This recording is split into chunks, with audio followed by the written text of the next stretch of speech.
We're here today talking about vulnerability. Hi, Reid. Hi, Cathy. And vulnerability is really important for intimacy. It is? Yeah. It is. It's wicked important. Super important.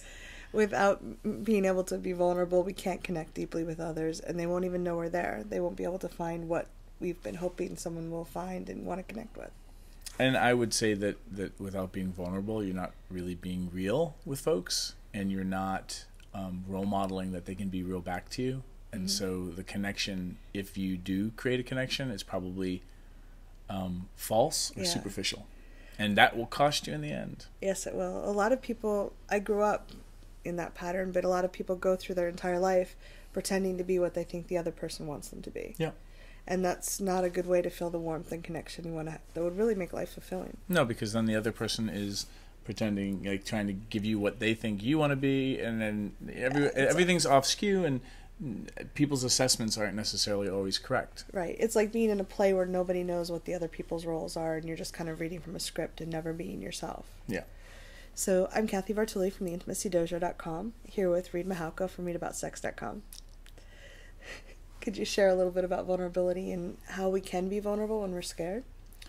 Well, so those are two different things. Yeah. One is the act of being vulnerable, which for me is more about being transparent, because often not hiding things from people is scary. And then sometimes being vulnerable doesn't really occur as being scary either. Okay. But most people associate vulnerability with somehow feeling, not grounded or afraid that, people won't choose you or choose to stick around if they really knew what you were thinking, or if you were really upfront and honest with them.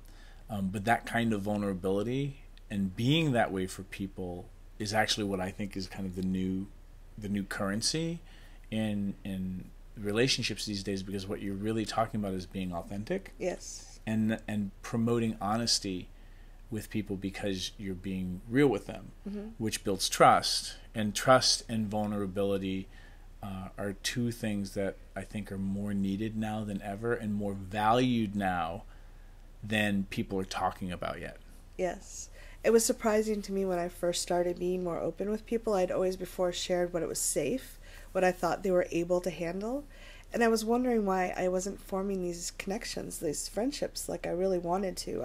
I never felt that there was a lot of energy moving between us. And when I started taking more risks and sharing things that I was afraid to, or things that I thought they might not like, I was really surprised at the response. People were like, wow, and they'd open up and share stuff about themselves.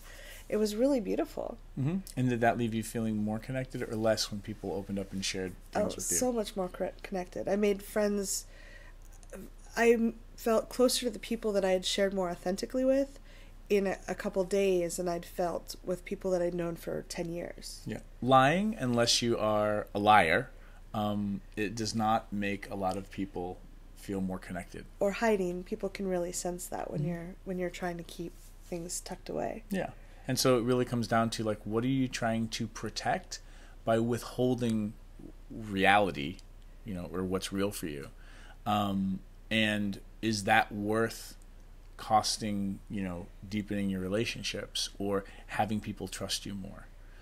We get afraid of, oh my God, what are people going to think? Yes. But if you understand that everybody is thinking, oh my God, what people are going to think, and that really most of us are thinking about what other people think way more than actually thinking about what we think about other people. So, which is a little bit meta, but basically what it means is get over yourself. People aren't thinking about you as much as you actually think.